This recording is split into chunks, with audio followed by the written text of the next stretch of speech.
Le ncwadi izawundikhumbuza apho sivela khona kuba le ndoda sasisebenza kunye emzabalazweni.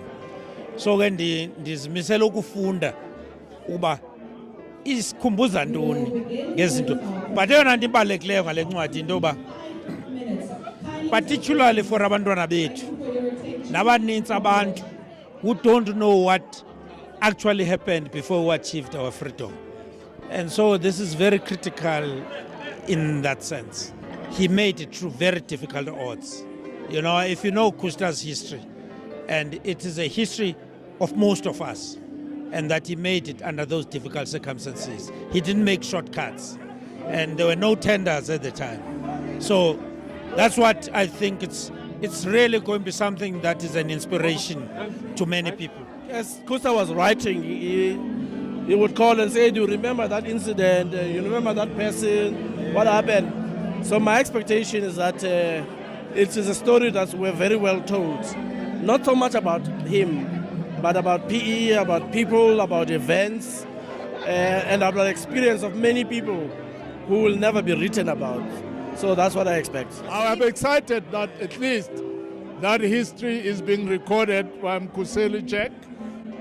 A whole lot of us have to record this history for generations of the future, because the younger people coming after us and those unborn yet, we would still have to ensure that they understand their history, they understand the sacrifices which were made to bring the democratic government whose advent was 1994 to South Africa. For me, what is important is that all of us must be able to find time, record our own story, have reflections, because we add to the history of our own country. This is history for him. Most of the men of his caliber, history is trying to erase them from the history books. But with this book, he has stamped his authority over the struggle of the people of South Africa. So we thank him for that.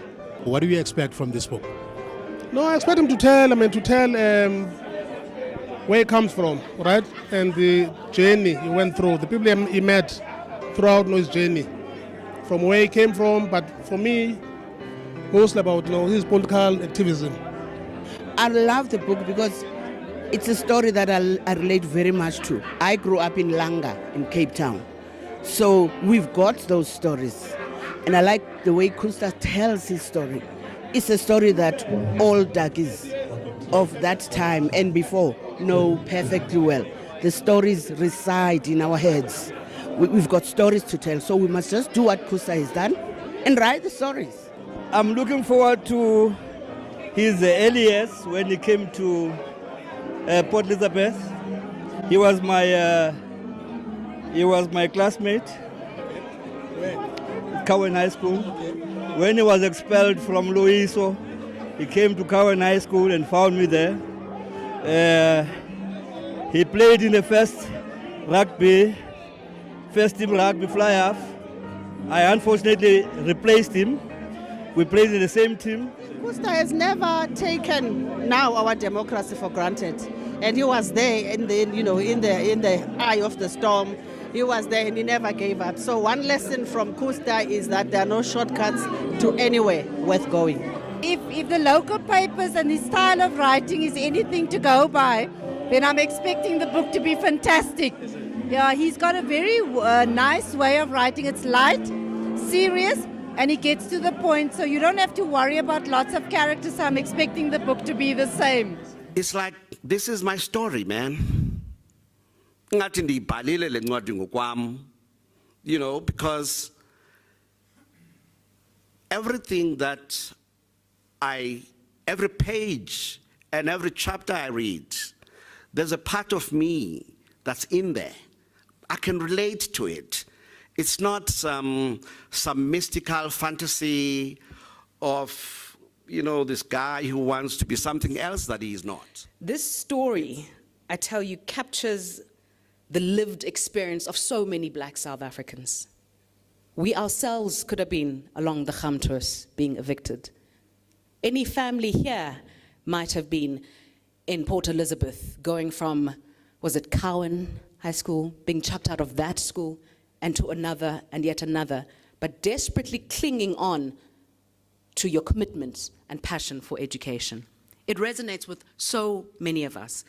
This story is so powerful and so evocative. But you know, I want to contest the title of this book.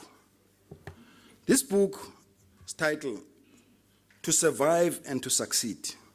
You know, to survive is, there's something about surviving which is about, even though the circumstances you find yourself in are unacceptable, you are resigned and you accept that there's nothing I can do about it. I must just go along with it and make best of the circumstances. You didn't survive. You overcame and you conquered through the resilience and determination. So this is not a story of survival. And by the way, you did more than succeed, because success sometimes is something that is routine and somewhat you follow certain procedures and processes. But conquering is deliberate. It's taking on challenges. It's overcoming them. It's removing boulders. It's facing tough boulders and say, I don't care how many have been pushed back, but with me, you're going to get out of the way. This is the life that you've lived. The byline is even worse in my view. It says from farm boy to businessman. I think it's misleading. Yes, you were a farm boy. Your roots were shaped by the social circumstances of living on the farms, the tough and difficult experiences, the attitudes that were shown against you, but indeed that shaped you. It actually shaped your humanity. So there's something about that that says a lot about the way you behave, you relate to people, your commitment to change social injustice. The way you detest it is because you experienced it and you wish that nobody else does.